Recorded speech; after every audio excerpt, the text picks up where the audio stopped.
A little while ago on stream, we finally got around to reacting to Lucas Tracy's video, The Worst Kind of MMA Fans. Now, if you guys are new to the channel over here, I wanted to get community-based videos, so follow me over on X for videos like this. Tune into the live streams, guys. I won't keep you for the intro. Thank you so much for being here. Hi, guys. Welcome back to another video. My name's Kyle. I'm a guy with too many YouTube channels. Let's watch the video, okay? See you over there. Let's get into the most annoying or the worst kind of MMA fans. Let's hear what Lucas has to say. It's time to talk about the most annoying kinds of MMA fans. Now, we're not going to be talking about specific fighter fan bases, but we're just going to be talking about different kinds of MMA fans that we've all interacted with. Okay, that's that's tough, because when I was talking about how I have a video coming out tomorrow about MMA fans, I was more so talking about the fans in general, you know, how everybody's just kind of switching up on the fighting nerds. Coyote and Mauricio Rufy lose, and all of a sudden, like, oh my god, these guys were always frauds. That's kind of the angle that I went, so I don't know if Lucas is going to start going in kind of that same path, but then again, he made this video like what, about a month ago, so it's probably not going to be touching on the fighting nerds. You get my point. Let's hear him out. That are just annoying, man. And the first one that we are going to discuss is the famous "you would never say that to his face" fan. Yeah, dude, Nate Diaz is the perfect fighter for this. Oh my god, it's so true, guys. We're allowed to be critical of people. We're allowed to. It's one thing to be one of those guys. You know, I hate to use the Colby Covington, Colby Covington line that he always says over here, but it's like the guy who's just bed rotting, eating Cheetos all day. It's one thing for somebody like that to critique fighters, but it's another thing for someone who is involved in the sport. I actually don't know to what extent Lucas Tracy is trained or anything like that, but I'm somebody who I feel like would be allowed to criticize people because I've been watching the sport for a long time. I understand, I understand different styles, I understand fighters, and on top of that, I've spent the vast majority of my life participating in MMA, so I can see things, and I'm allowed to critique things, but it depends on the person. These are the fans that swoop in at the smallest little critique you have. You could be talking about their skill set, you could be talking about how you think that their resume is slightly overrated. I don't know, man, I think this guy's gonna outstrike him, and they'll be the first ones to call you a hater. And they'll also remind you that that fighter would beat you up. Like, yes, every single UFC fighter under the roster would kick my ass. I'm allowed to be critical of them. I'm allowed to do that. We're allowed to do that. And it just goes to show, like, Nate Diaz is the perfect example for this. It's just like particular fighters and their particular fan bases, they get, like, so behind a guy. They're just, and what's weird is, like, the Diaz brothers are people that you can critique until, like, the end of time. There's a ton wrong with what they do in the octagon. Nate Diaz goes in there, pretends to clown around because he's no longer capable of actually performing at a high level. And everybody's like, oh, yeah, Nate Diaz is so sick. Nate Diaz pointed Leon Edwards' face. No, Nate tried to finish Leon Edwards. He tried and he couldn't do it, so he started clowning around. And everybody just constantly defends that. It's the perfect fighter for what Lucas is saying here. As if that invalidates your criticism. I could be talking about how I think that this guy's win is a little bit overrated, and they'll say, dude, stop being a fucking hater, asshole. This guy would beat your ass. Like, dude, we're comparing these guys to other pro fighters. If I'm not a fighter, I can still talk about the sport. Like, actually, how about you address the criticism? You can really compare that to anything. I can talk about lights, and I don't need to be an expert on them. You know what I mean? It's a horrible comparison, but you get my point. We're allowed to be critical of things. It's just the people that I mentioned that I don't feel like should be criticizing is, like I said, the people bed rotting watching UFC every weekend. What could they possibly know about? But then again, even then, maybe they pay enough attention to be able to critique. But you get my point. There's a line in the amount of people that could criticize fighters. How about you address my statement? It's pretty obvious that this guy would beat people up. Like, so fucking what? You know, I saw like this post of John Jones is going to get this special belt sent to him because the UFC is going to glaze him for his career. And he had a great career in the octagon, I get. Dude, there's no way they're going to send John Jones a special belt. There's no way. Don't do that. There's no way they're going to do that. If anything, no. I was about to say, if anything, give it to Khabib, but he didn't defend his title enough to get something like that. No, that should go to somebody like if anybody, George St. Pierre, if anybody. That. And someone was like, bro, like, you know, someone was complaining about it, saying this is pathetic, this guy's a duck. And then someone in the comments said, you'd never say that to his face, though. Like, so what? Yeah. And yeah, I wouldn't say that to Nate Diaz's face. Hey, Nate, he's susceptible to leg kicks, let's say. I wouldn't walk up to Nate Diaz and go, hey, Nate, you're leaving that leg a little too heavy on the front leg there. I bet you I could kick it. Who would say that? Because if you said that to his face, he'd probably slap you. Like, okay, and, you know, you're going to get punked. What does that prove? If I want to critique Nate Diaz and I think his boxing is a little bit overrated, or maybe I think he's got no pop, just because Nate Diaz might beat my ass for saying that, if I said it to his face, doesn't mean it's incorrect. It doesn't mean it's an incorrect statement. It's very well said. I have nothing to add to that last part there. That's extremely well said. You may as well just forget the responding, forget the statements. You may as well just come up to me unprovoked and tell me, yo, Nate Diaz would beat you up. Like, yeah, no shit. No shit. You get my point. These guys are the worst. They call everything hating as well. You know, you could just be saying, yeah, I think this guy's outside foot battles. No, stop being a hater, bro. I don't know if they're the worst, to be honest with you. You can get into like specific fighter fan bases. Like if you're talking about fans of like Nate Diaz fans and not MMA fans in general, then I could point to like maybe prime Alex Pereira fans, but that's just off the top of my head. Oliveira fans can get pretty toxic too. But for like the way fans behave, I would have to go with the people that constantly switch up on fighters. And again, that's a video that I'm releasing tomorrow about that. It's just you want to follow whatever fighter's winning and you don't care who they are. I think that's very strange. Don't be a hater, man. You know, if you're rooting for one fighter over the next, those are also guys that'll call you haters. They're kind of similar. Let's get on to the next one. The refuses to acknowledge greatness fan. Okay. Ah, these are the worst. These are the worst. These are the ones that piss me off the most. Fans that can never accept greatness. Yes, we're talking about Topuria. I just don't understand why. Hey, Tommy says basically bandwagon fans. Yeah, those are the... I don't understand behaving like that. I don't get it. I like fighters for a variety of different reasons, and whether or not they win or lose really has no effect on that. Not behind this guy right now. No matter how great Topuria proves he is, no matter how unbelievable and otherworldly his performances are, as soon as a fight ends, they'll act like nothing ever happened. They didn't just witness the skill that was on display, the level of competition that was dominated as well, and they'll just immediately go, Arman beats him. Topuria flatlines Arman. Yeah, I don't get those people either, man. I don't get those people either. I think it's... Well, actually, I get them a little bit because I feel like it comes down to, you know how it doesn't have to be revolve around MMA. There's a lot of people who are chronically online who, and a lot of people commenting on these types of things are pretty well chronically online if they're like hating to that extent. They struggle to deal with their own mediocrity, or perhaps like they're even less than mediocre. So they like to tear down anybody that is successful because, of course, misery loves company. It's been a saying for a long time for a very good reason. I think that kind of explains that type of behavior a lot of times. And I'm not talking about like, you don't have to like Ilia Topuria. I'm not saying that. It's just the people who is like, next guy, next guy, next guy. And the more that someone wins, the more they hate that person. Like there's reasons to not like Ilia Topuria, perhaps maybe how arrogant he is, but I don't think that's, you know, the reason why a lot of chronically online people, you know, start hating on anybody who is starting to win. You know what I mean? Need some Topuria flatlines Makhachev. Patty the Batty's going to be a problem. But after Patty the Batty gets slept out cold. And these guys will watch it all with the blank stare. They'll look at the results. They'll look at the fights with the stare that you see on screen. And they'll immediately pick the next guy to beat him. Magny. Yeah. Neil Magny has some great wrestling, bro. Neil Magny might be able to take him down. These guys act like they're fucking freedom fighters for rooting against the most popular guy. Yeah, you know what, guys?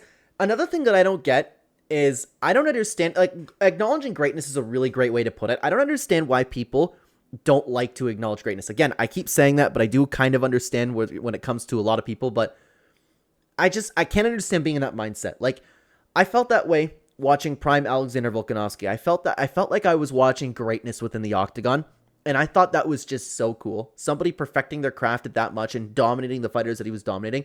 I thought that was incredible to watch. It's cool that somebody could be, like, that great at fighting, and I do believe that Prime Alexander Volkanovski was the greatest fighter of all time. I think that's cool to see. That's Ilia Topuria or Alex Pereira. You're a patriot. You're a freedom fighter. Yeah, if you root against the guys that are actually the most fun, that everyone's getting behind, and the problem is there's a lot of people like this. Oh, there are a lot of people like this, and Tommy says it's because people want to be different sometimes. Yeah, that's true too, and they like the attention for being different as well. No matter how impressive, no matter how once in a lifetime someone's skills and dominance are, these guys are going to sit there with a blank stare, watch it all unfold, and immediately start glazing the next guy up. Remember when Arman was being hated on and Arman was being talked about as someone that doesn't matter? Fuck Arman, bro. Get to the back of the line. That's true. They did do that, and all of a sudden we need somebody to beat Ilia Topuria, eh? There's only one guy left. What happened to that? That was only a couple of weeks ago. Well, and not only do they just care about Armin now, they're actively Armin Sarukian fans. Like, oh yeah, I watch a Jackson podcast all the time. They're boys with Armin Sarukian. Since Topuria destroyed Oliveira, now all of a sudden Arman Sarukian's like the most popular fighter in the lightweight division. And everyone believes in Arman, and everyone believes he's going to destroy Ilia Topuria. I just don't understand it, dude. It's the same thing as the people that pump the brakes. I still think a takedown here and there is going to wear him out. People are still saying, imagine when he fights a wrestler. No one's actually tried to grapple him, though. Nobody. Yeah, I haven't really come across that, but I'm sure that people do say that about Ilia Topuria. And Ilia Topuria has shown to be a very capable, well-rounded MMA fighter who can, and he's probably going to continue knocking out all of our favorite fighters. To be honest with you, I never really liked Ilia. Like, I didn't care for Ilia. I did not like him. I didn't like him. I just didn't really care for Ilia Topuria. He's very exciting to watch. That's what I like, but I kind of really like the supervillain arc that he's going on, just knocking out everybody's favorite fighters. It's kind of funny. I hated to see Holloway go out the way he did. I hated to see Volkanovski go out the way he did, but as he continues to do so, it's kind of funny that like any fan favorite, he'll just like flat out ruin. But he's really tried to grapple him. Fuck off.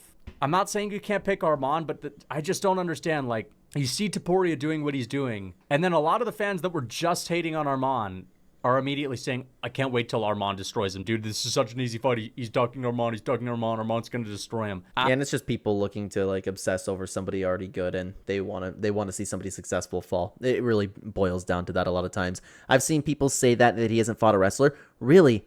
I'm sure that I've come across it. I probably just ignored it, to be honest with you. And yeah, I mean, he's displayed some pretty good ground games so far. Ilia is actually very, very good. I'm not saying you got to root for every fighter that's doing well. I get that. But come on, it's getting to the point where you're not even rooting for Arman because he's your favorite fighter. And I like Arman Sarukian. I used to dislike him. And this isn't even about Arman, but it's getting to the point to where it might not even be a fighter that you actually like that much. You're just going to be rooting against and constantly picking against despite actually having good reason for it.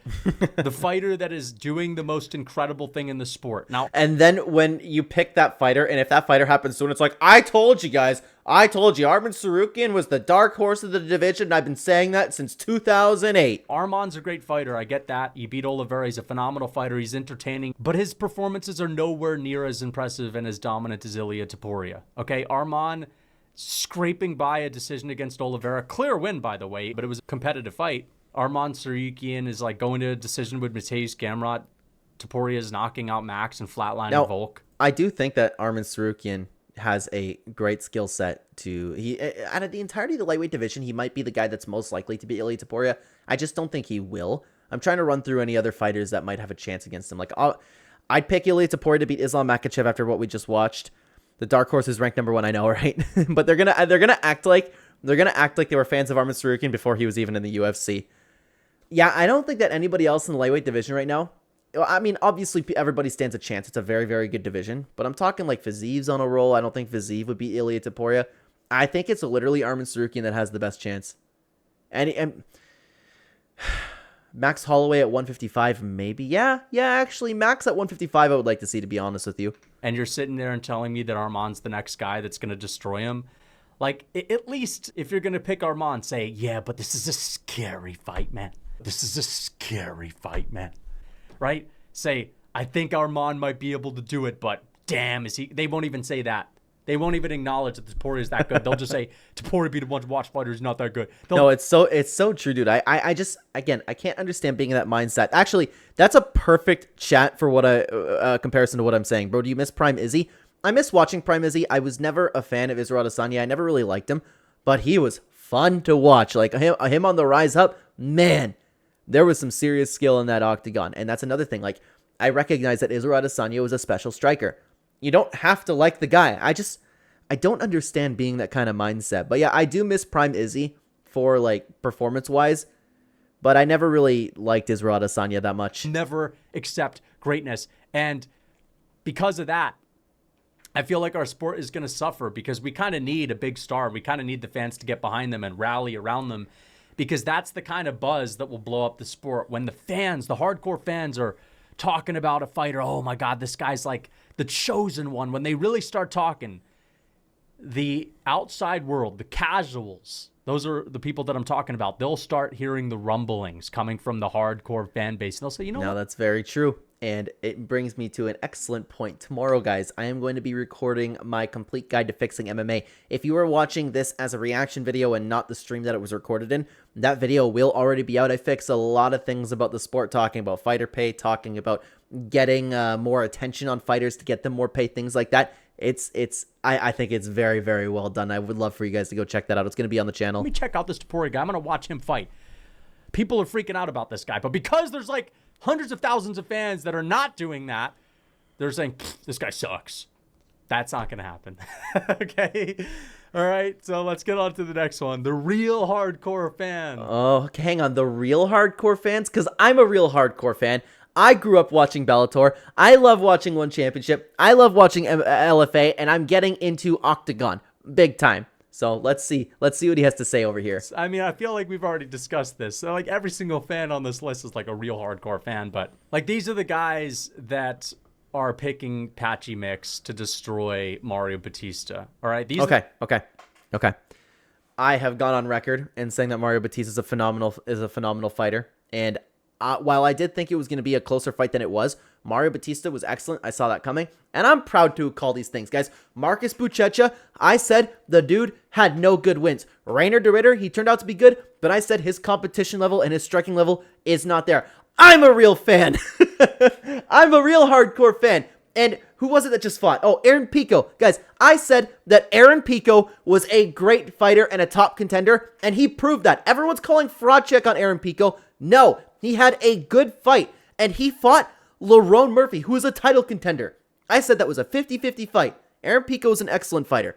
Patchy Mix, there's a lot of work that needs to be done, okay? I said about Patricio Pitbull coming here, too. I said if Prime Pitbull was coming in here, that'd be a different story. But he's going to get worked in the UFC. I said all of those things. You guys can go back in the channel, watch them. I'm a real hardcore fan. I take pride in that. The guys that are making Patchy Mix edits and saying in the comments, like, you could be this is what I imagine.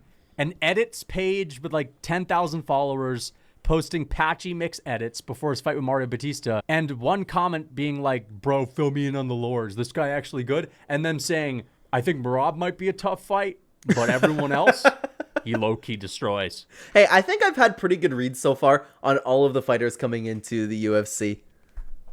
That's basically this guy. Now, Patchy was the one where I thought that he was better than he actually was, because how he showed up was horrendous, and he's had better performances than that. But other than that, I've called them pretty well. Okay.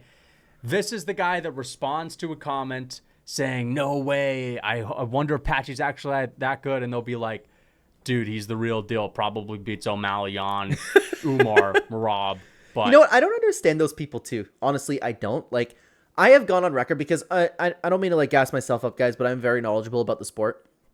Every once in a while, there will be a fighter when I'm doing a full card breakdown that I'm not familiar with. I'm just honest about it.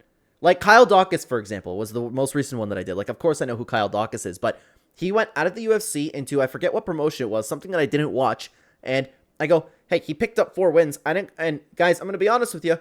I didn't watch any of those fights. All I know is that he got wins. So I could be calling it wrong coming in here because it could be an improved version of Kyle Dawkins. He could not be because he fought some cans. I don't know. What's the harm in saying that? But all of these guys like want to be like this ultimate hardcore guy for YouTube. And I don't get it. There's no shame in admitting that you don't know something. I think Cejudo might be actually a tough match for him. You know what I mean? They're kind of like the MMA nerd, where they're Bellator guy, they're Amasov, they're Kasangane, they're Oliver Mercier.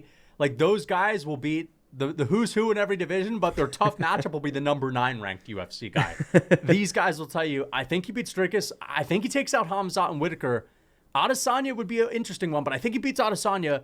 But Vettori is actually going to be the big problem. Vettori's a bad stylistic matchup. Dude, this is actually how people behave. It actually is. Now, off the top of my head, I do think that One Championship has excellent talent, and that's something. And what sucks is they got 2 fighters, and again, De Ritter exceeded my expectations. He hasn't performed like I feel like he's improving. Okay, to be fair, but he hasn't performed like that well over One Championship.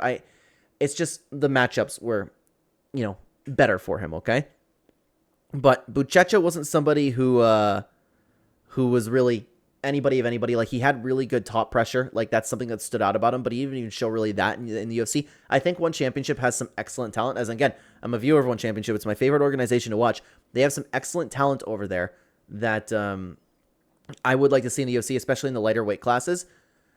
And what I'm seeing now is that Octagon, and that's why I was excited for Kieta to fight, because I've seen a few of his matches, and I've been learning a lot more about the Octagon fighters over there. I think that they might have the best chance, other than One Championship, to compete inside the UFC. LFA is tough because you have some real bad fighters over in the LFA, but every once in a while you'll have a fighter with a ton of promise. Like, I know Sean O'Malley and Alex Pereira are both in LFA, things like that. Like, I can't think of another fighter off the top of my head, but there's been a lot of talent to come out of LFA, but the winning over there is a little bit tough.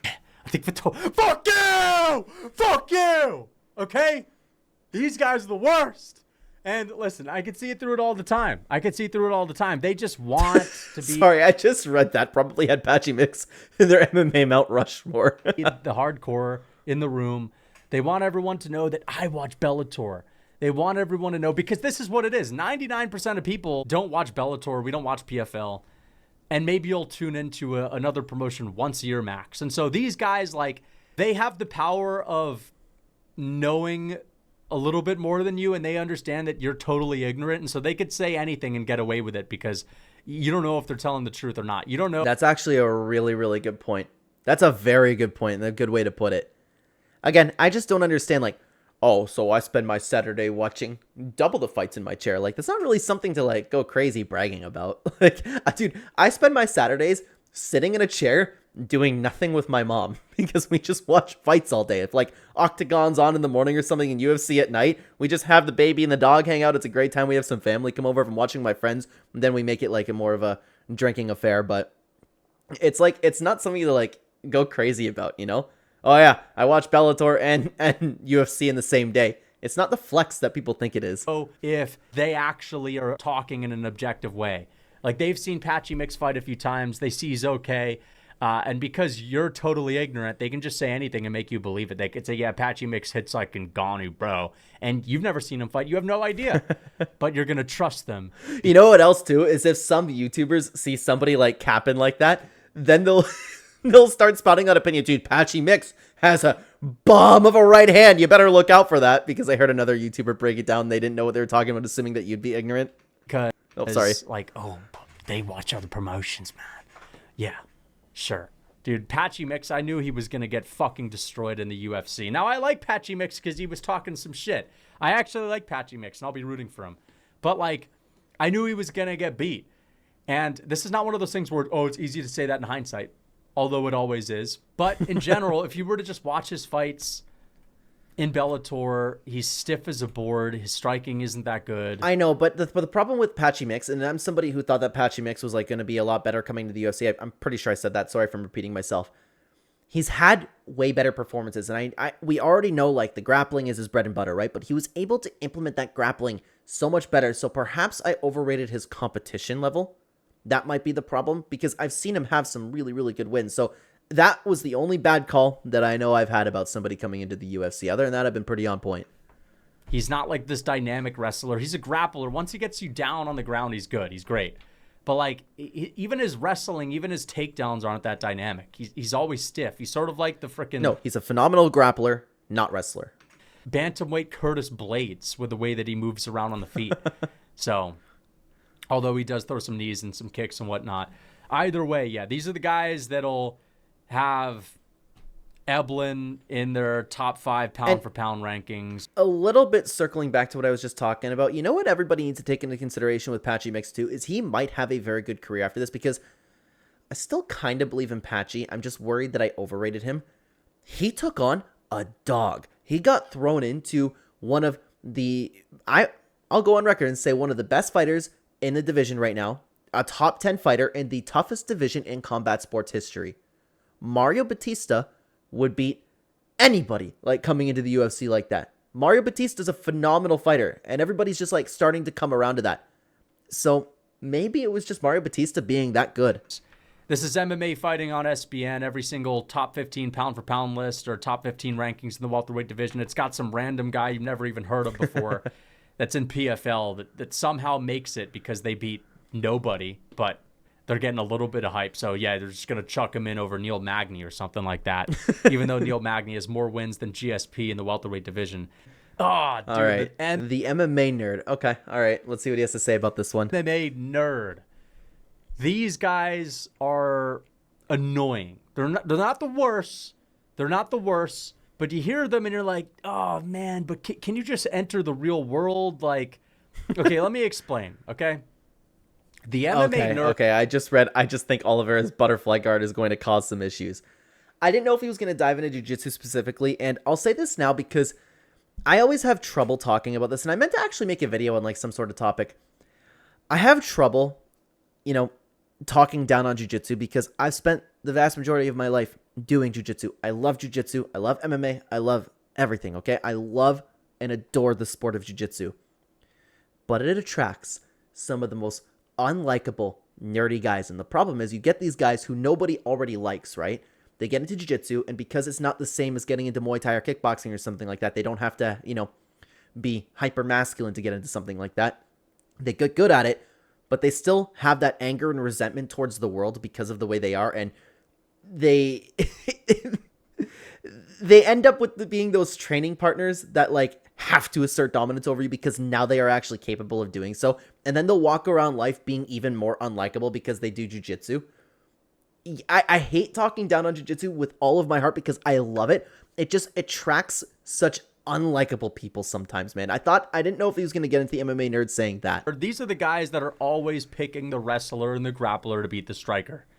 Okay, no matter how impressive the striker is, they'll say, yeah, but the pressure of the wrestler, and I just think it's a stylistic bad matchup. And sometimes it is. Sometimes it is, but these guys, 99% of the time, they're picking the wrestler, they're picking the grappler. It's the hardcore take. But I feel like it's kind of normal to pick grapplers for a certain amount of reasons. Maybe he's going to expand upon it a little bit more. Tommy said that, damn, that's so specific. No, actually, it's not. It attracts a lot of people like that. I'm not talking about like one singular case. I'm sure that there's a lot of people that can relate to something like that. I'm sure.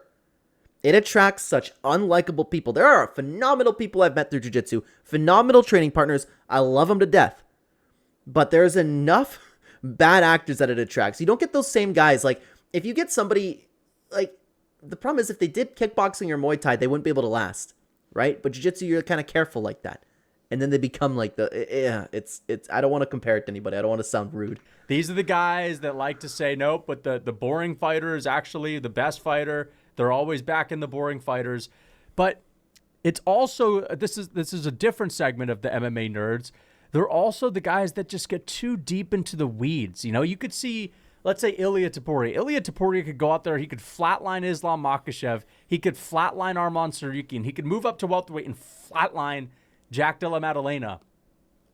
And then he could be booked to fight like Sean Brady or something after flatlining 3 of the best fighters on the planet. And they'd be saying, but Sean Brady's clinch game is actually a little bit difficult. I think this is a really bad match. The thing is, it's a combination of people who want to just like look good in hindsight in case it happens, and people who want somebody like Ilia Topuria to lose, or so. And I don't personally do this, but I've noticed this with people because I'm somebody who loves MMA. I've loved grappling. I've done MMA, kickboxing, and Muay Thai throughout my life. I love all 3 of those things. And I've noticed that people, like, let's say they just do Muay Thai, for example, they're more inclined to pick a Muay Thai guy. They're more inclined to be interested in breaking down their favorite Muay Thai fighters. So they're more likely to notice something good about their Muay Thai that they do because they're familiar with Muay Thai. I think it comes down to a little bit of that as well. Well, yeah. The same people that were picking Oliveira. Nope, this is a bad matchup because Oliveira's little butterfly guard game. Oliveira's little butterfly. Yeah, fucking right, dude. Okay? These are the guys these are the guys, they do a little bit of training. They're getting too into the weeds, right? Or they overrate. Oh, this is another thing that they do. I'll stop him there because there are a lot of times within MMA that people forget that it's just a fight.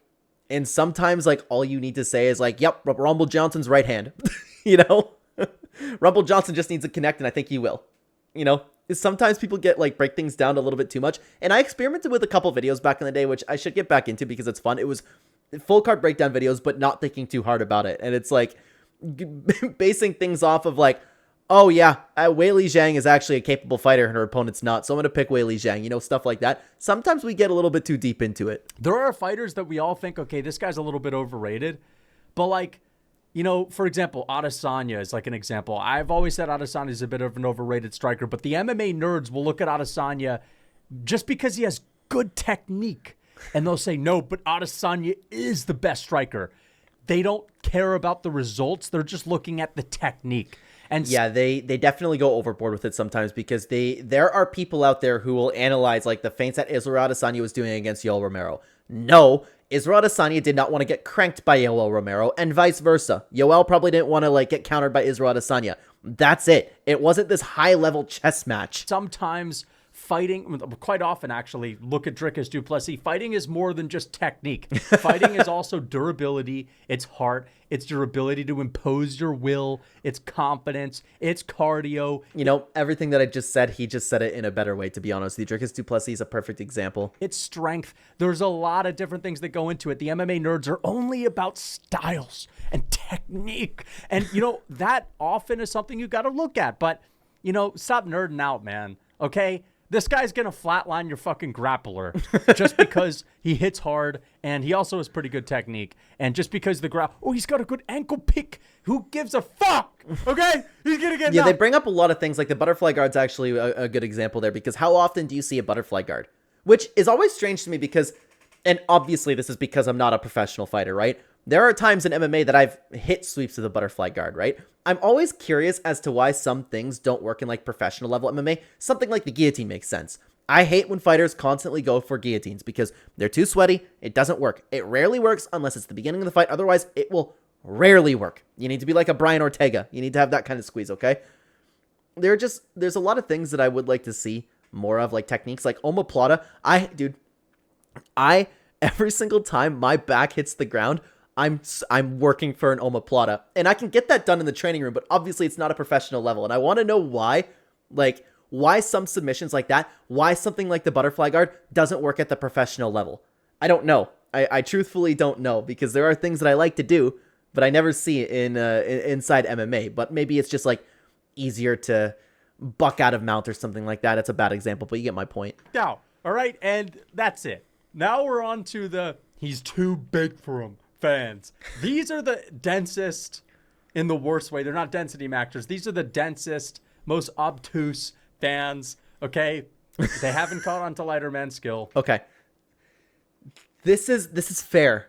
It's fair to assume that if you have two professional athletes, that the bigger one will win. It's understandable, but for those of us who have been watching MMA for a long time, we do understand that there is such a thing as a lighter man skill. Their divisions are better. They're better fighters. Their technique's better. They're going to be faster. They might have better cardio. But it's understandable to think otherwise. Listen, I understand that when all things are equal, or you got, you know, a guy like Eddie Hall fighting Mikey Musumeci, obviously it makes a huge difference. But we're talking one weight class to the next. That's it. Just 10 pounds here and there. Yeah, and oftentimes, like, the guy coming up in weight, when you see them face off, there's, like, no size difference there. And sometimes the guy in the lighter weight class is bigger. Listen, these guys worship pounds. I mean, if you think about it, it's actually really silly, especially taking into account the upper weight classes. Like, I'm thinking about Pereira moving up to heavyweight and just hearing a UFC fighter in an interview being like, Gon? Ooh, that's tough, man. Gon's going to be bigger than him. I just think Gon takes him down and mauls him.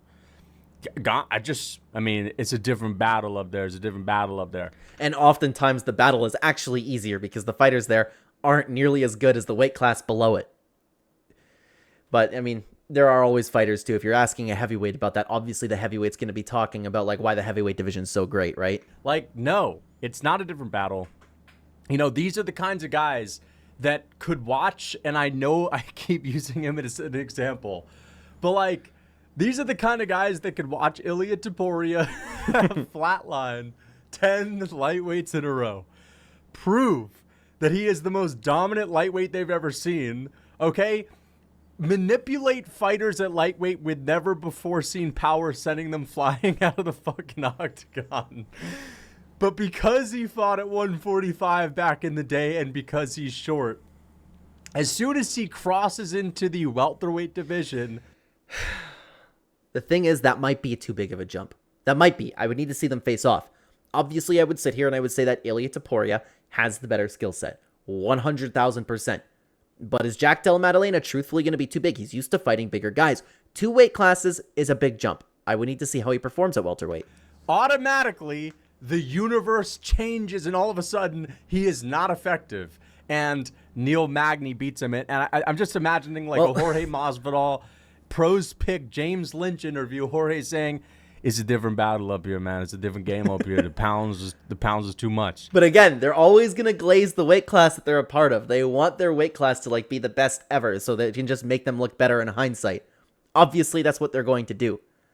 I just don't think that, when we're talking about the worst kind of MMA fans, which is the title of this video, I don't think that this is like the worst kind of MMA fan because it makes sense to think this way. The pounds is too much. The reach is too much. We've seen Mateusz Raumbetsky. Well, it might be too much, though. If he goes up and fights Jack Della Maddalena, Ilia Topuria, his power might not translate well. Jack is used to fighting bigger guys. He's used to throwing off bigger guys. It might do the same thing for Islam Makhachev. Jack might be able to just chuck him away because he's used to fighting bigger and stronger guys. That's a thing that we need to take into consideration. It's just the lighter man skill is also something that we need to take into consideration. Destroy people with long reaches. Like we've seen Randy Brown get KO'd by JDM. We've seen people with long reaches get beat by guys that are shorter with short reaches. And again, the pounds, bro. Yuri Prohaska. Listen, we know that lighter man skill is real, especially when we get high up in the heavier weight classes because there are just less people that are walking around at like 6'4", 250. There aren't many people that are that big. Therefore, the talent pool is smaller. And on top of that, big people tend to go into other sports instead of MMA. All of that makes sense. I'm just saying that, again, it's not out of the blue to like, it's not crazy to think otherwise. But picking like Neil Magny to beat Ilia Topuria, that's a little bit of a stretch of how that fan thinks. So we have the fucking runts of the litter. Yuri Prohaska, who's actually pretty good.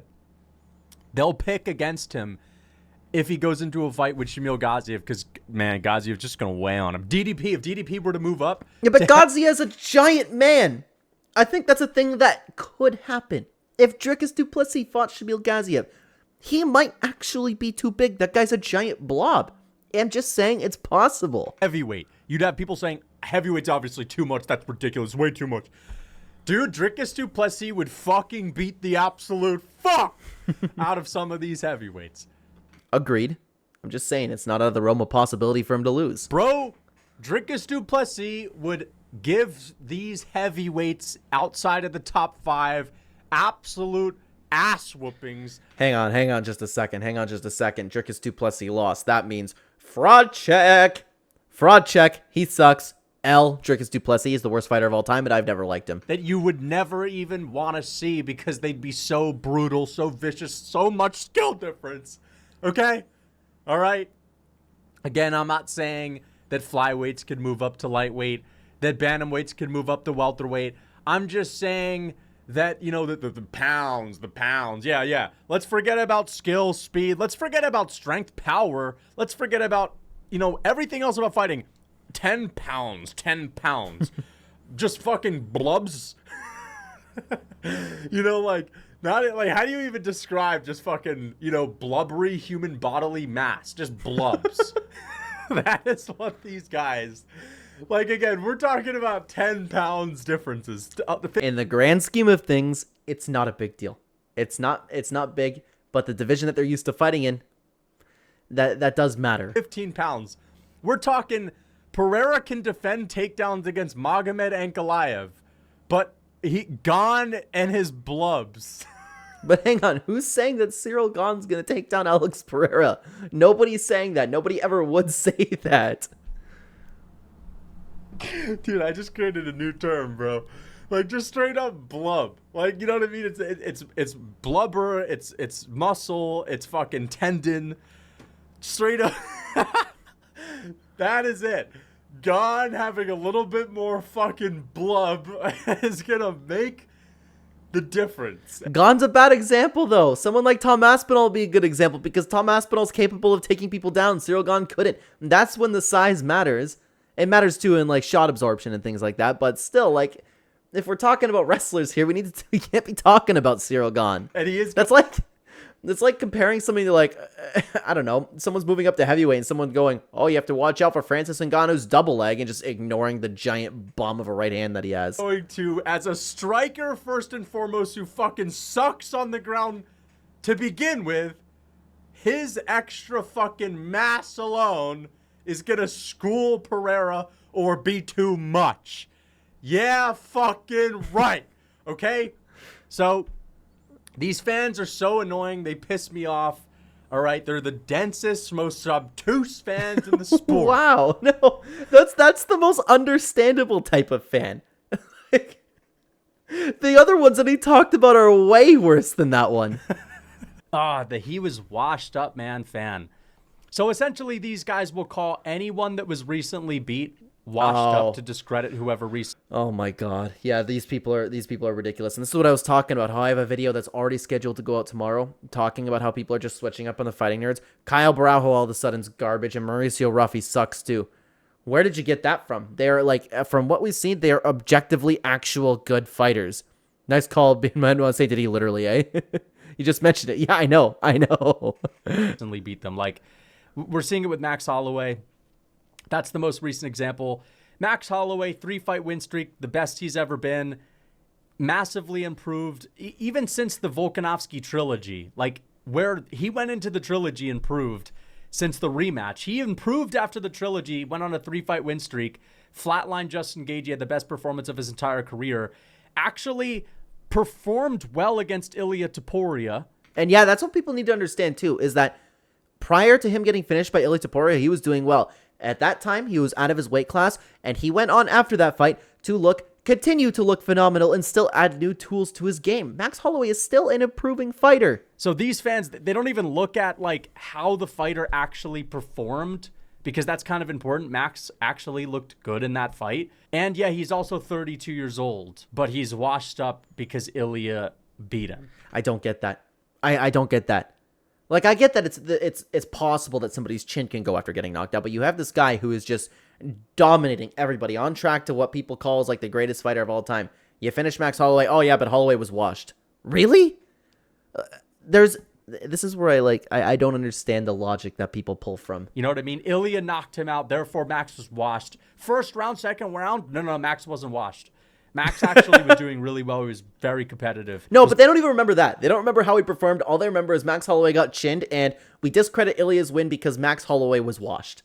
That's it. Either that or, hey, I was a Max Holloway fan my entire career.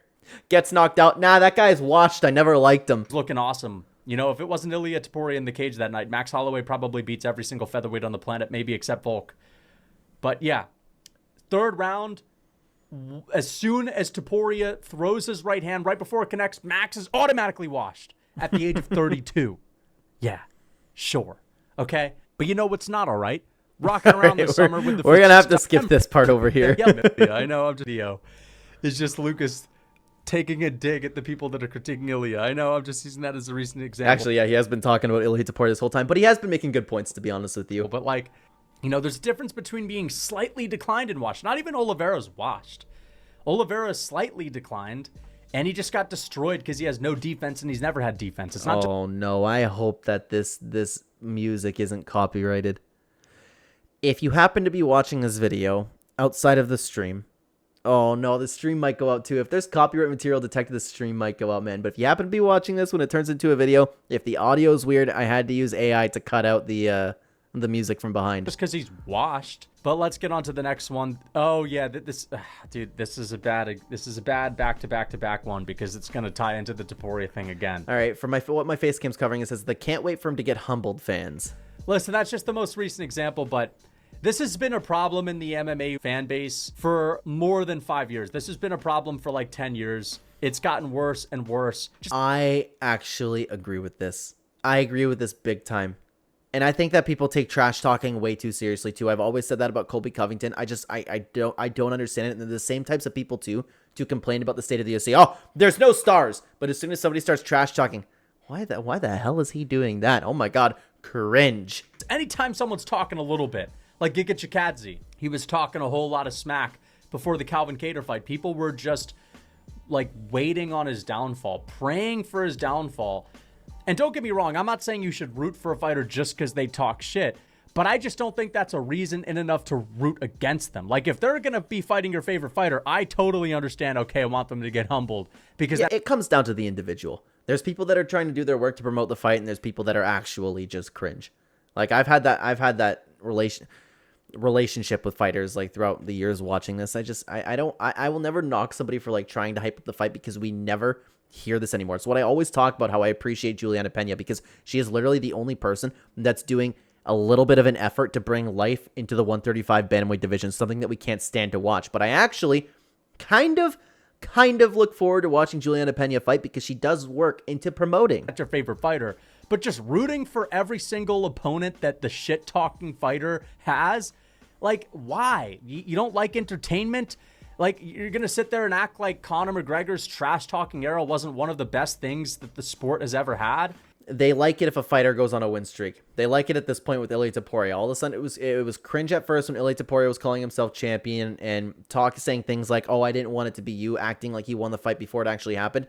Now that he's done it a couple times, it's like the most aura-filled thing possible. It's just people liking to follow winners again, which is very strange, because there's a big group of people that like to only follow winners, and there's a group of people who like to just constantly tear winners down. It's so strange to me.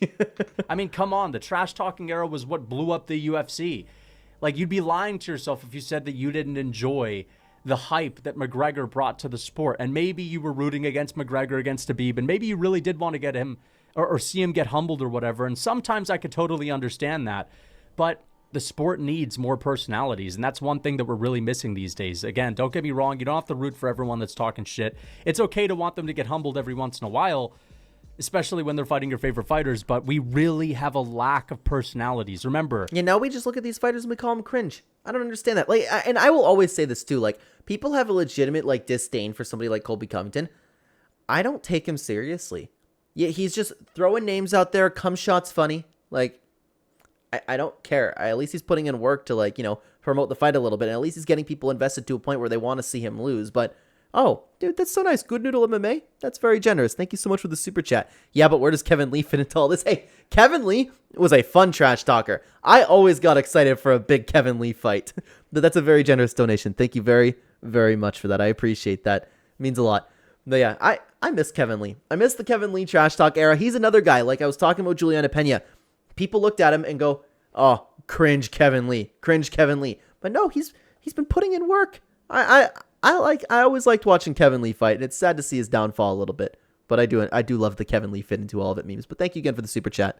In the 2010s, the late 2010s especially, any fighter that started talking a little bit of trash, or they went to the press conference in a three-piece suit, the fans would rail on them. They'd say, "You're a wannabe McGregor," and they kind of like beat it into the fighters that, oh, you actually. Oh my God, we gotta pause it again. Good Noodle, you sent another super chat over here.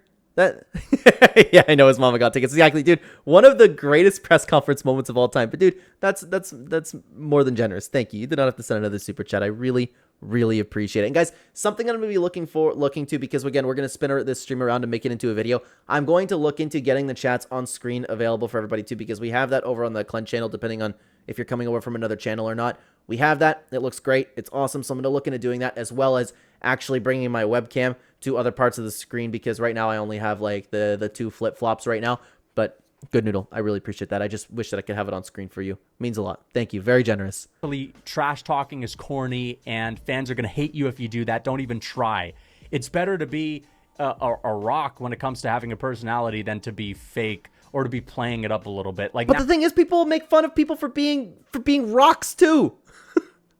You're damned if you do, you're damned if you don't. How the new meta that fighters have is, "I'd rather be dead than to play it up. I'd rather spontaneously combust than have a line of trash talk that isn't necessarily me." Literally, though, there's people that say that. Good Noodle says, "Big ups, man. Keep up the content." I appreciate that. Thank you very much again. You know what I mean? It's gone too far. It's gone too fucking far, and therefore the sport is boring, and we don't have any real heat on the matchups. I mean, every once in a while we get Duplessis and Adesanya, or Duplessis and Strickland talking some shit, and I'm sure Duplessis and Chimaev is going to be really entertaining. Well, look how that went, eh? I was sad we saw a little bit of a lackluster Dricus Duplessis press conference. Because they're going to be talking shit. but we don't get it as much as we used to, and we kind of need that these days. And I actually think that we shouldn't be rooting for Topuri's downfall because he says he's going to knock someone out, okay? Like, I understand you not wanting Colby to win when he's getting personal, or Conor to win, but like... Well, wait, here's another thing. Why is it okay when Conor gets personal, but it's not okay when, like, Colby does it? I just think, again, I think that people take Colby Covington seriously, but it's a conversation for another time. Ilya Topuria is just saying, I'm going to knock this guy and this guy out in the same night, and people are like, dude, I fucking hate this guy. He's way too cocky. He needs to get humbled, man. I also don't get that invested into UFC. I like watching the sport. I like watching the spectacle of it, but it's very rarely that I'll like take like true satisfaction out of somebody getting knocked out. Like John Jones, for example. I would love to see him get flatlined. I would love to see Aspinall just destroy him. But I also at the same time wouldn't put like that much of my being into it. I'd go about my week like getting excited for the fight, getting excited for the weekend, but it's more so about the day. Like I'm going to watch fights with my family or my friends. And then, like, when it comes on, I'll be like, ooh, I'd like to see John Jones get knocked out. But people invest so much of their time, energy, and spirit into it, which is very strange to me. I just can't stand that, dude. I can't stand it. You know, I'm about to crash out. Let's get on to the next one.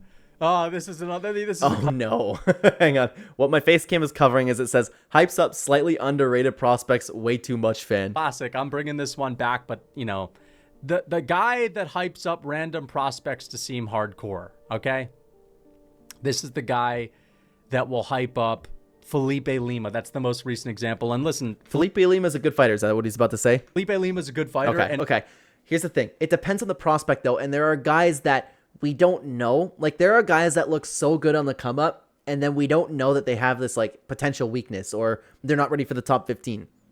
There are absolutely people that do this, though. Good Noodle MMA said, now I need Jones out cold twitching on the canvas. Yeah, I would like to see that, too. All I was saying is, like, I don't, like, think about it all of the time. You know what I mean? There's people that are, like, so chronically online that to the point where they're, like, have notifications on for everything that John Jones says. You know, those are the types of people that I'm talking about.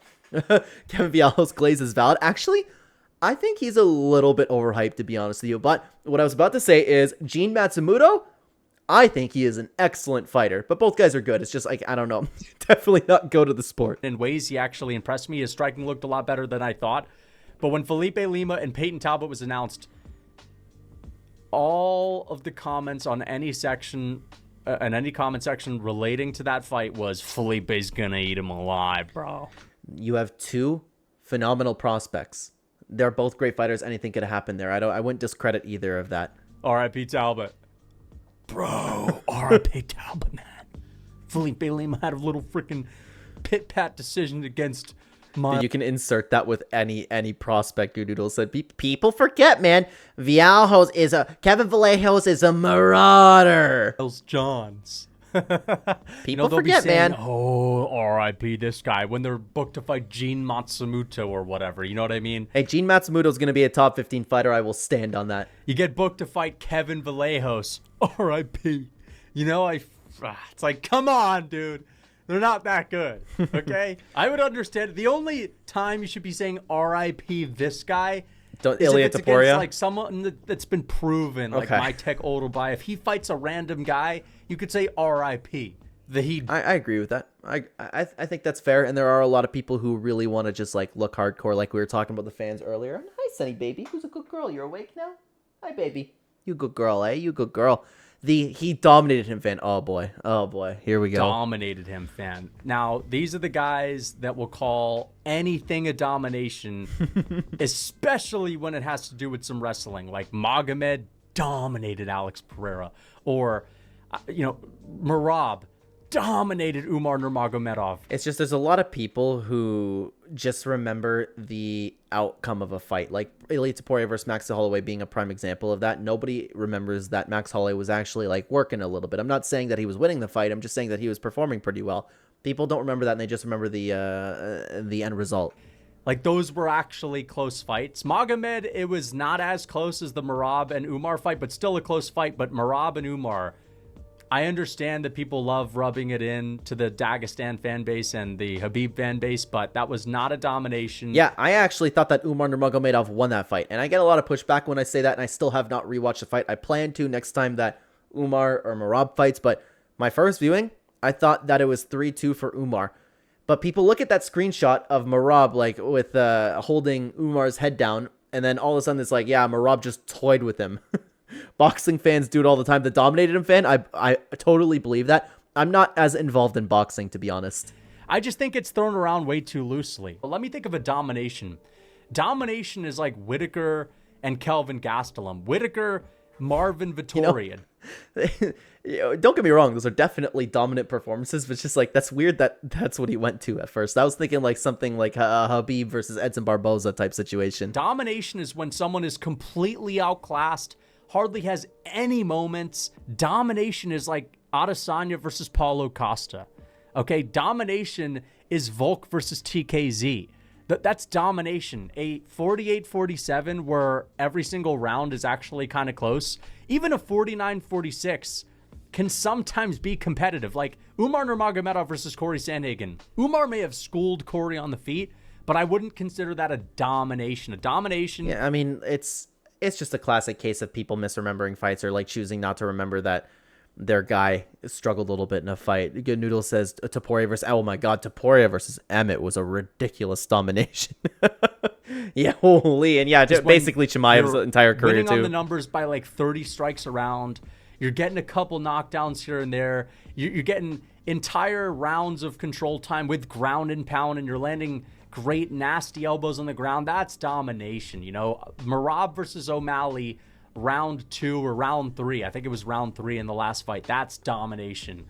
So, yeah. But even then, if you pick like one round, unless you say, okay, this person dominated in this specific round, I don't even think that you could pick a round in a competitive fight and say, oh, okay, that was a dominant performance. That was domination. I think people are throwing around the term domination way too much. Like Ngannou versus Gane. I could already see, if I bring that fight up, that's the classic example of where people would say Ngannou dominated Gane. What do you mean, Gane? There's no way people say that. No, you know what? I totally believe that people say that. It's just like I haven't seen that one personally. Got dominated in that fight, got dog walked. Even though Gane arguably won the fight, and the rounds that Ngannou won, he won by heavy breathing on Surreal Gane. But let's get on to the next one. The recency bias fan.